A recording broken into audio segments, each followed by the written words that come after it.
안녕하세요, CNCTV입니다. 오늘의 주제는 필라테스 레슨 중에 어깨가 자꾸 올라가는 슈러깅에 대해서 알아보겠습니다.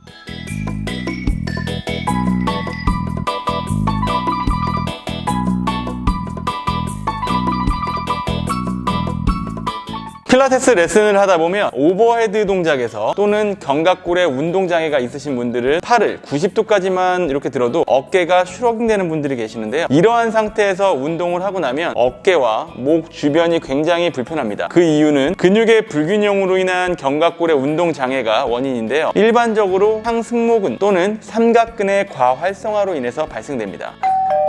지금 보시는 그림이 정상적인 패턴과 비정상적인 패턴인데요. 정상적인 패턴의 그림을 보시게 되면 지금 나와 있는 견봉의 아래에 있는 공간, 그래서 견봉화 공간이라고 하는데, 이 견봉화 공간에 확보가 되어 있는 것이 정상이고요. 지금처럼 삼각근의 과활성화가 되게 되면 어떠한 문제점이 생기게 되냐면, 팔을 머리 위로 올리는 동작인 오버헤드 동작을 수행 시에 상완골의 헤드가 위쪽으로 끌려 올라가게 되면서 견봉화 공간이 좁아지게 됩니다. 그게 바로 이제 충돌 증후군이라고 하고요. 충돌 증후군에서 더 발전되게 되면 지금 그림에서 나와 있는 것처럼 이 극상근이 충돌이 계속 일어나기 때문에 충돌 증후군에서 더 발전돼서 회전근의 손상을 유발하기도 합니다. 추가적으로 상부 승모근에 문제가 있는데요. 간단하게 그림을 그리게 되면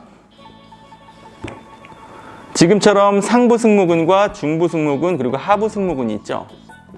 이렇게 지금처럼 상부 승모근, 중부 승모근, 하부 승모근으로 나뉘게 되고 각자의 역할이 다르게 됩니다. 그래서 상부 승모근이 짧아지게 되면 기랑근에 작용을 하게 되는 하부 승모근의 약화가 발생되게 되는데요. 그 결과 견갑 상완 리듬의 악화로 인해서 견갑골의 운동장애가 나타나게 됩니다. 이러한 문제점을 해결하기 위해서는 어떠한 방법들이 있을까요? 상부 승모근을 이완시킬 수 있는 마사지나 또는 스트레칭 등을 많이 사용하실 거고요. 또한 상부 승모근의 기랑근이 하부 승모근의 운동을 진행하시는 것이 일반적입니다. 상부 승모근을 이완시키기 위해서 스트레칭이나 마사지를 진행하는 것은 간단한 문제인데요. 하지만 하부 승모근을 강화시키는 동작에서 상부 승모근이 개입되다 보니까 오히려 상부 승모근의 단축으로 목과 어깨가 불편하셨던 경험들이 많으실 겁니다. 이렇게 잘못된 운동 방법들을 통해서 오히려 더 안 좋아질 수도 있는데요. 그래서 오늘은 다양한 논문들의 연구 결과들을 토대로 하부 승모근을 활성화시키면서 상부 승모근의 개입을 최소화시킬 수 있는 상부 승모근과 하부 승모근의 적절한 사용 비율에 대한 운동 방법들에 대해서 알아보겠습니다.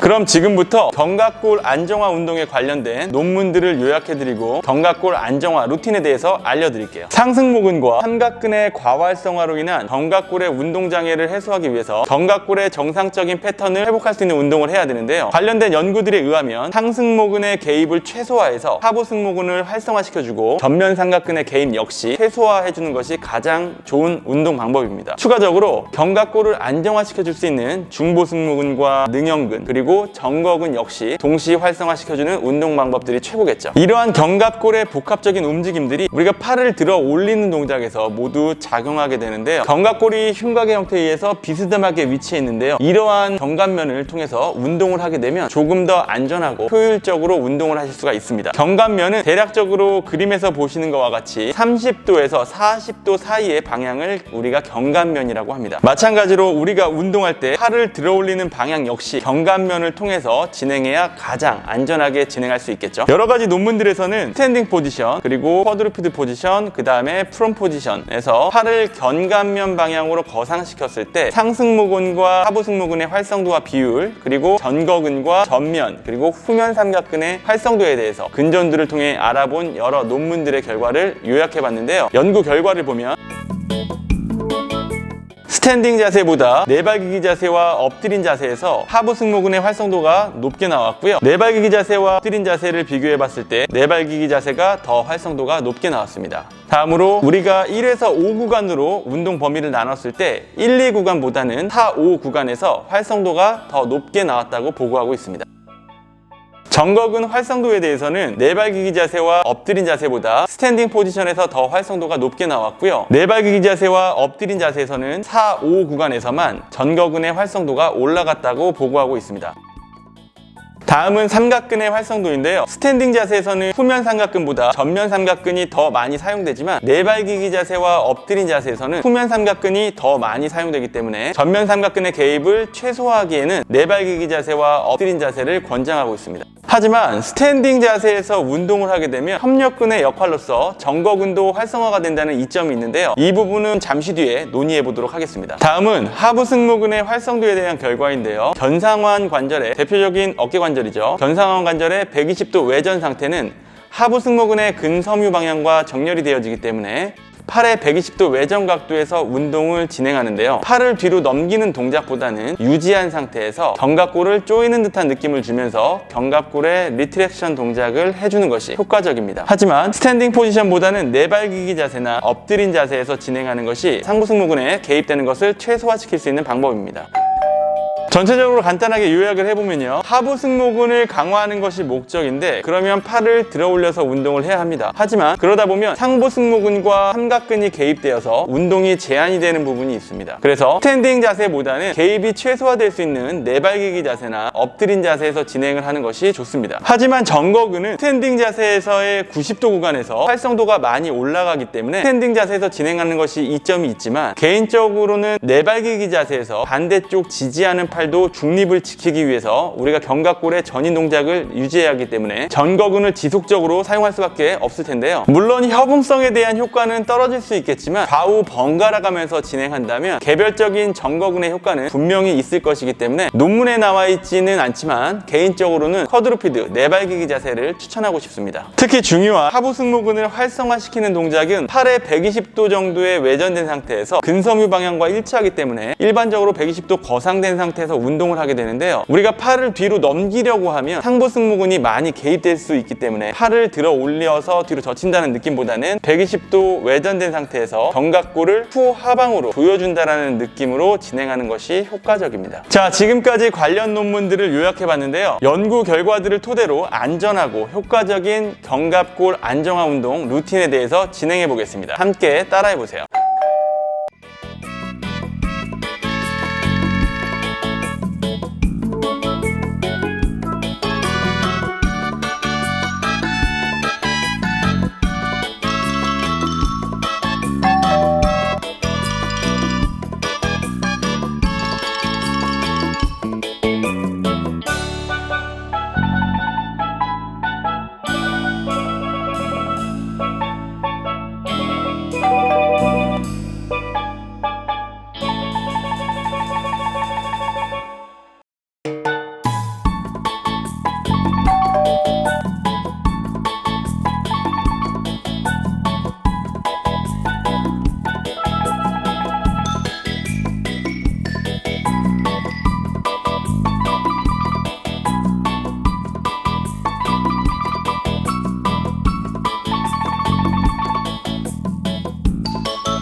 지금까지 견갑골의 운동 장애에 대한 견갑골 안정화 운동 루틴에 대해서 알아봤습니다. 특히 상모 승모근과 삼각근에 과활성화되어 있으시거나 단축되어 있으신 분들에게는 꼭 필요한 운동 루틴이고요. 흉추의 후만이나 어깨가 말린 라운드 숄더가 있으신 분들에게도 상당히 효과가 좋은 운동 방법들입니다. 오늘 배우신 견갑골 안정화 운동 루틴 꼭 사용해 보시고요. 승모근을 이완시키는 마사지나 스트레칭만 사용하실 때랑은 차원이 다른 효과를 보실 수가 있습니다. 자, 오늘은 여기까지고요.